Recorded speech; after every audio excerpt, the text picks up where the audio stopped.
હોળીના દિવસે આ રાશિવાળાએ, કારણ કે હોળીના દિવસે આ રાશિવાળા આટલું કાર્ય કરજો તો શુભ ફળની પ્રાપ્તિ અવશ્ય થશે.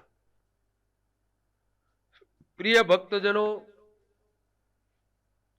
હોળીનો તહેવાર એક આપણા જીવનમાંથી કષ્ટરૂપી બાધાઓને મુક્ત કરવા વાળો પણ ગણી શકાય. અને આ વખતે હોળીના સમયમાં ચંદ્રગ્રહણ પણ છે. કારણ કે હોળીના પર્યાપ્ત સમયમાં ચંદ્રગ્રહણ છે અને આપણા ભારતમાં ચંદ્રગ્રહણ દેખાવાનું નથી, એટલે પાળવાનું પણ થતું નથી. પણ ગ્રહણના અમુક અવશેષો હોળીના સમયમાં તારીખ 25ના દિવસે આ રાશિવાળા, મેષ રાશિવાળા જાતકોએ શું કરવું જોઈએ, શું ન કરવું જોઈએ, કયા મંત્રનો જાપ કરવો જોઈએ. મેષ રાશિવાળા જાતકોએ હોળીના સમયમાં બની શકે તો સફેદ વસ્ત્ર ધારણ કરવું જોઈએ. સફેદ વસ્ત્રનું દાન કરવું જોઈએ. અને હોળીના સમયમાં ઓમ નમો ભગવતે, ઓમ નમો ભગવતે વાસુદેવાય મંત્રનો જાપ કરવો જોઈએ. પર્યાપ્ત હોળીના અને ધૂળેટીના બંને દિવસની આ વાત છે.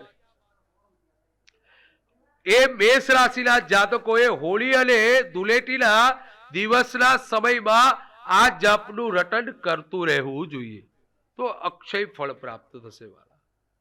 હવે આપણે વાત કરીએ વૃષભ રાશિના જાતકોએ. હોળીના સમયમાં અને ધૂળેટીના સમયમાં વૃષભ રાશિવાળા જાતકોએ લીલું વસ્ત્રને ધારણ કરવું જરૂરી છે. વૃષભ રાશિના જાતકોએ લીલું વસ્ત્ર ધારણ કરવું, લીલી વસ્તુનું દાન કરવું. એક શ્રીફળનું દાન વૃષભ રાશિવાળાએ કરવું જોઈએ હોળી અને ધૂળેટીના સમયના અનુસંધાનમાં. અને વૃષભ રાશિવાળા જાતકોએ ઓમ ગણપતયે નમઃ, ઓમ શ્રી ગણેશાય નમઃ આ મંત્રનો જાપ 2 દિવસ વૃષભ રાશિવાળા જાતકોએ કરવો શ્રેષ્ઠ માનવામાં આવે છે. હવે આપણે વાત કરીએ મિથુન રાશિના જાતકોની. તો મિથુન રાશિના જાતકોએ હોળી અને ધૂળેટીના સમયમાં શું દાન કરવું જોઈએ, કયું વસ્ત્ર ધારણ કરવું શ્રેષ્ઠ છે. મિથુન રાશિના જાતકોએ હોળીના સમયમાં લાલ વસ્ત્ર ધારણ કરવું અતિ શ્રેષ્ઠ છે. લાલ વસ્તુનું દાન મિથુન રાશિના જાતકોએ કરવું માટે અક્ષય શ્રેષ્ઠ માનવામાં આવે છે. લાલ ફળ એટલે એક સફરજન કોઈ પણ ભિક્ષુકને અર્પણ કરવાથી મિથુન રાશિવાળા જાતકોને આ હોળી અને ધૂળેટીનું અક્ષય ફળ પ્રાપ્ત અવશ્ય થશે. મિથુન રાશિના જાતકોએ ભગવાન નારાયણનું ચિંતન કરવાનું છે. ઓમ નમો નારાયણાય નમઃ, ઓમ નમો નારાયણાય નમઃ આ મંત્રનો જાપ હોળી અને ધૂળેટીના સમયમાં મિથુન રાશિવાળા જાતકોએ કરવા માટે શ્રેષ્ઠ માનવામાં આવે છે. હવે આપણે વાત કરીએ કર્ક રાશિના જાતકો. તો કર્ક રાશિના જાતકોએ કયું વસ્ત્ર ધારણ કરવાથી અક્ષય ફળ પ્રાપ્ત થાય છે, તો હોળી અને ધૂળેટીના સમય અનુસંધાનમાં કર્ક રાશિના જાતકોએ બની શકે તો શ્વેત એટલે સફેદ વસ્ત્ર ધારણ કરવું શ્રેષ્ઠ છે. સફેદ વસ્ત્ર, સફેદ વસ્તુનું દાન મહત્વનું બતાવ્યું છે. તો કર્ક રાશિના જાતકોએ કોઈ પણ મીઠાઈ આપણે કોઈ પણ ભિક્ષુકને દાનમાં ખવડાવી એ શ્રેષ્ઠ કર્ક રાશિના જાતકો માટે શ્રેષ્ઠ છે.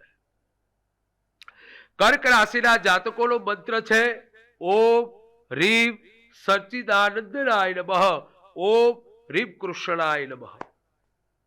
ઓમ સચ્ચિદાનંદ બોલી ના શકો તો ઓમ કૃષ્ણાય નમઃ આ મંત્રનો જાપ શ્રેષ્ઠ બતાવ્યો છે. ત્યાર પછી આપણે વાત કરીએ સિંહ રાશિના જાતકોએ કયું વસ્ત્ર ધારણ કરવાથી હોળી અને ધૂળેટીમાં અક્ષય ફળ આપે છે. તો કર્ક રાશિ પછી આપણે અક્ષય ફળ આપનાર ધન રાશિના જાતકોએ લીલા કલરનું વસ્ત્ર ધારણ કરવામાં આવે તો અક્ષય ફળ આપનારું છે. કોઈ પણ વસ્તુ લીલા કલરની દાન કરવામાં આવે તો અક્ષય ફળ મળશે. અને ઓમ શ્રી બાલકૃષ્ણાય નમઃ, ઓમ શ્રી બાલકૃષ્ણાય નમઃ એ મંત્રનો જાપ કરવો જોઈએ. આપણે વાત કરી ધન રાશિના જાતકોની. હવે આપણે વાત કરીએ વૃશ્ચિક રાશિના જાતકોએ શેનું દાન કરવું શ્રેષ્ઠ છે. જે કોઈ વૃશ્ચિક રાશિના જાતકો છે એમને ભગવાનને પ્રસન્ન કરવા માટે હોળી અને ધૂળેટીના સમયમાં વૃશ્ચિક રાશિના જાતકોએ શ્વેત એટલે સફેદ વસ્ત્ર ધારણ કરવા જોઈએ. સફેદ વસ્તુનું દાન કરો. કોઈ પણ ચોખાની વસ્તુ, કોઈ પણ મીઠાઈ એ કોઈ પણ ભિક્ષુકને આપી અને દાનમાં આપવી જોઈએ. વૃશ્ચિક રાશિના જાતકોએ આ વસ્તુ અવશ્ય કરવાની છે. અને વૃશ્ચિક રાશિના જાતકોએ ઓમ રીમ લક્ષ્મી નારાયણાભ્યામ નમઃ, ઓમ રીમ લક્ષ્મી નારાયણાભ્યામ નમઃ આ મંત્રનો જાપ અવશ્ય કરવાનો છે. આ મંત્રનો જાપ કરવામાં આવશે તો વૃશ્ચિક રાશિવાળા જાતકોને અક્ષય ફળ મળશે. હવે આપણે વાત કરીએ કુંભ રાશિના જાતકોની. તો કુંભ રાશિના જાતકોએ ગુલાબી વસ્ત્ર ધારણ કરવાનું છે. કુંભ રાશિના જાતકોએ ગુલાબી વસ્ત્ર ધારણ કરવાનું છે અને ભગવાનને ધરાવ્યા બાદ દ્રાક્ષનું દાન કોઈ પણ ભિક્ષુકને કરવાનું છે. તો આ પ્રમાણે જો દાન કરવામાં આવશે તો એ લોકોને અક્ષય ફળ પ્રાપ્ત થશે. અને એમનો મંત્ર છે ઓમ શ્રી કૃષ્ણાય નમઃ, ઓમ શ્રી કૃષ્ણાય નમઃ આ મંત્રનો જાપ કરવાનો છે. હવે આપણે વાત કરીએ મકર રાશિના જાતકોની. તો મકર રાશિના જાતકોએ જીવનમાં એક બની શકે તો સફેદ અને પીળા વસ્ત્ર ધારણ કરી શકો છો. પીળી વસ્તુનું દાન મહત્વનું બતાવ્યું છે. હોળી અને ધૂળેટીમાં પીળી વસ્તુનું દાન કરો. અને ઓમ શ્રી પ્રાણવલ્લભાય નમઃ, ઓમ શ્રી પ્રાણવલ્લભાય નમઃ આ મંત્રનો જાપ કરવો જોઈએ. તો મકર રાશિના જાતકો માટે શ્રેષ્ઠ છે. હવે આપણે વાત કરીએ તુલા રાશિના જાતકોની.